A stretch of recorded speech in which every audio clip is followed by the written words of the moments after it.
안녕하세요. SPI 고병기 편집장입니다. K리츠 위클리 전해드리도록 하겠습니다. 지난주 21개 리츠의 단순 평균 수익률은 마이너스 2.42%를 기록했습니다. 올 하반기 리츠 시장은 변동성 장세가 지속되고 있는데요. 우선 8개 리츠가 동시에 유증을 진행하면서 변동성이 확대됐고, 또 유증이 끝나갈 무렵에는 대통령의 계엄령 선포와 탄핵이라는 대형 정치적 이슈가 불거지면서 전반적으로 한국 증시의 변동성이 높아졌습니다. 그러다 보니 최근에는 이제 큰 폭의 하락과 큰 폭의 상승, 그리고 다시 큰 폭의 하락을 반복하는 이런 모습을 보였는데요.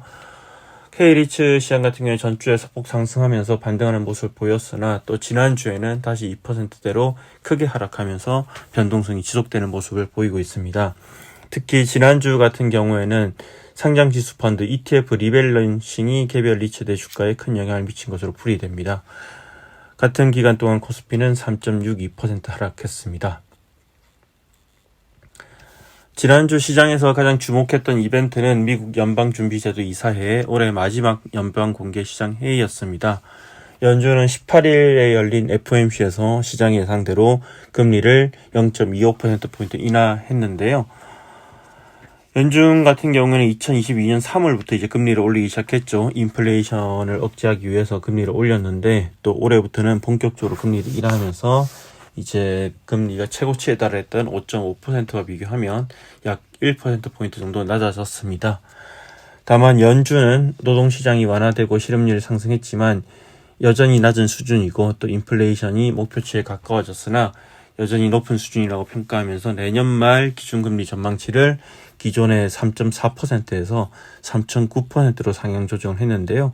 이에 따라서 내년 금리 인하 횟수는 기존 예상보다 줄어들어 2차례에 그칠 것으로 전망되고 있습니다. 이 같은 연준의 이제 FOMC 결과 나오면서 시장에서는 실망하는 기색이 역력했고요. 다만 이제 이어서 지난 20일에 발표된 연준이 가장 선호하는 물가 지표인 11월 개인 소비 지출 PC 가격 지수 같은 경우에는 대체로 이제 시장 전망치를 이제 밑돌면서 또 다시 한번 이 물가에 대한 우려가 완화되는 그런 모습을 보였습니다. 이런 점은 또 연준의 FOMC와는 또 약간 다소 엇갈리는 그런 결과로 시장에 다 긍정적인 시그널을 줄 수 있는 그런 어떤 지표였습니다. 이외에도 이제 지난주 같은 경우에는 미국의 이제 경제 중요한 지표들이 여러 개 발표가 됐는데, 우선 GDP가 발표됐고 또 미국의 소비 지표가 발표됐는데, GDP 같은 경우에는 이제 3분기 GDP가 3.1%를 기록해서 앞서 발표된 소포치와 또 지난 2분기 성장률을 웃돌았고, 또 3분기 소비 지출도 이제 3.7% 증가해서 여전히 미국 경제가 예상보다 견고하다는 점이 확인이 됐습니다. 네, 금리 관련해서는 이제 이처럼 이제 FOMC 결과도 있고, 또 이제 PC 물가지표와 그리고 또 경제 상황을 봤을 때 여전히 여러 가지 이제 엇갈리는 시그널들이 있기 때문에 좀 신중하게 살펴볼 필요가 있어 보입니다. 네, 지난주 같은 경우는 21개 리츠 중에서 15개 리츠가 하락을 하고 6개 리츠가 상승을 했는데요. 가장 큰 폭으로 내린 리츠는 신한 서부 T&D 리츠로 한 주 동안 7.66% 내렸습니다. 또 KB스타 리츠도 한 주 동안 7.61% 하락을 해서 이제 7% 이상의 큰 폭의 낙폭을 보였고요. 또 ESR 캔들스퀘어 리츠와 SK 리츠도 6% 이상 하락하고, 코란코 더원 리츠는 5% 이상 하락을 했습니다. 네, 반면에 이제 D&D 플랫폼 리츠는 한 주 동안 1.41% 오르면서 가장 큰 폭으로 올랐는데요. 지난주 K리츠 시장은 대체로 리츠 ETF 리밸런싱 여파가 컸다는 분석이 많이 나오고 있습니다. 지난주까지 국내 최대의 리츠 ETF죠. 타이거 리츠 부동산 인프라 ETF 리밸런싱이 진행됐는데요. 이 타이거 리츠 부동산 인프라 ETF 같은 경우에는 매년 6월과 12월 두 차례 이렇게 정기 리밸런싱을 진행을 합니다. 네, 특히 이번 리밸런싱의 경우에는 올해 유증이 마무리된 리츠들의 비중을 대체로 높이고, 또 올해 유증이 없었기 때문에 내년에 이제 유증이 예상되는 리츠들 비중을 줄이는 그런 모습이 확인됐고, 그러면서 ESR 캔들스퀘어 리츠와 SK 리츠의 낙폭이 컸다는 분석이 나오고 있습니다. 한 주간 K리츠 시장의 주가 흐름을 보면 이제 주초였죠. 지난 16, 17일에는 하락세를 이어가다가 18일에 이제 잠깐 반등했고, 그리고 다시 FOMC 결과가 나왔던 18일 이후에는 이제 낙폭이 커지는 흐름을 보였고요. FOMC 결과와 이제 지난주 후반에 나온 미국 물가지표 그리고 경제지표들이 엇갈리는 모습을 보였던 만큼 이번 주에 또 K리츠 시장에 어떤 영향을 미칠지 지켜볼 필요가 있을 것으로 보입니다. 그리고 지난주 이제 드디어 이제 JR 글로벌 리츠 리파이낸싱이 마무리됐다고 공시를 16일에 했는데요. JR 글로벌 리츠 같은 경우는 올해 한 해 내내 이 리파이낸싱 이슈가 발목을 잡고 있었습니다. 리파이낸싱 때문에 이제 연초에 4,000원대를 웃돌았던 주가가 지금 2,000원대까지 떨어져가지고 연초 대비 주가가 30%나 이제 하락을 했고요. 이 SPI에서도 연초부터 이 JR 글로벌 리츠 유증에 대해서, 그러니까 리파이낸싱에 대해서 여러 차례 이제 말씀을 드렸습니다. 한국 이제 원화로 한 사람이 약 1조 원이 넘는 워낙 큰 규모이고, 또 이제 이 2019년에 이 JR 글로벌 리츠가 벨기에 파이낸스 타워 인수할 때 연 1.05% 고정금리로 담보대출을 받았기 때문에 그 이후에 이제 금리 상승과 오피스에 대한 대주단의 어떤 보수적인 기조, 그리고 이제 자산가치 하락 등을 감안하면 리파이낸싱이 만만치 않을 거다. 금리가 상당히 많이 오를 거고 상당히 큰 규모의 배당 컷이 예상된다. 이렇게 이제 많이 전해드렸는데요.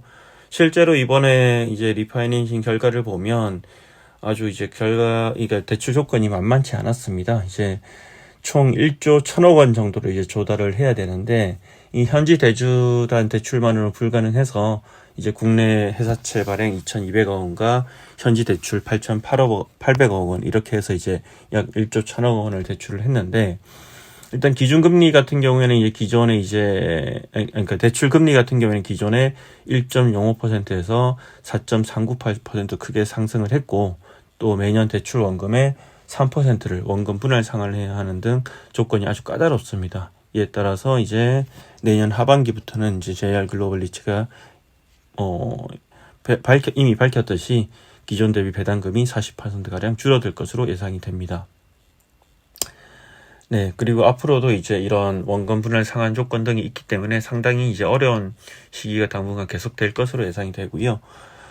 이 JR 글로벌 리츠는 앞으로도 뭐 이런 대출 리파이낸싱뿐만 아니라 내년에 또 환정선까지 좀 이렇게 예의주시해서 볼 필요가 있을 것으로 보입니다. 네, 그리고 코란코 라이프 인프라 리츠 소식이 있는데요. 코란코 라이프 인프라 리츠는 이번에 추가로 이제 자산 매입을 한다고 발표를 했는데, 이번에 이제 매입하는 자산은 이제 분당에 있는 주차타워이고, 이제 총 360대의 주차량을 동시에 주차할 수 있는 자주식 주차타워입니다.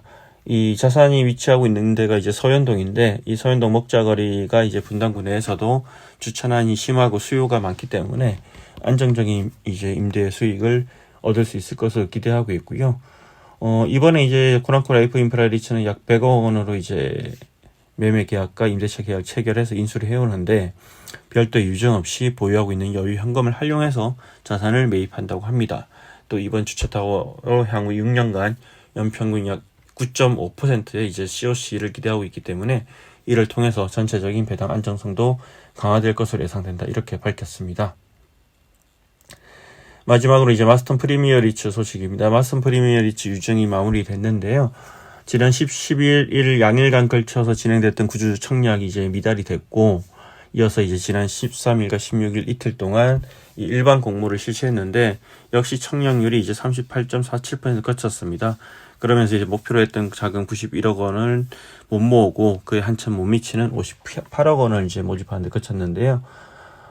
일단 이번에 이제 조달한 자금으로 제일 중요한 게 이제 프랑스 아마존 물류센터 디폴트를 막기 위한 선순위 대출금 63억 원을 갚는 건데, 유증에서 조달한 자금이 이에 못 미치기 때문에 이제 임대료 일부를 대출원금을 상환하는 데 활용해야 하고, 그렇게 되면서 이제 배당금이 줄어들게 됐습니다. 이와 관련해서 또 마스터는 지난 16일에 배당 제9기 배당금을 주당 44원 지급한다고 공시를 했고, 이번에 이제 유증이 미달되면서 현지에 이제 임대료를 대출금 갚는 데 쓰면서 이렇게 배당이 줄어드는데 영향을 미쳤습니다. 주당 배당금 이제 44원 같은 경우에는 이제 전기의 86원과 비교하면 약 절반 정도로 줄어든 수준이고요. 여러 가지 이런 이제 계속해서 안 좋은 소식도 이어지다 보니까 마스턴 프리미어 리츠 같은 경우에는 지난 12월 16일에도 또 장중에 1,490원까지 떨어지면서 다시 한번 52주 신저가를 기록하는 이런 이제 안 좋은 흐름이 계속되고 있습니다. 이상으로 K리츠 위클리 전해드렸습니다. 고맙습니다.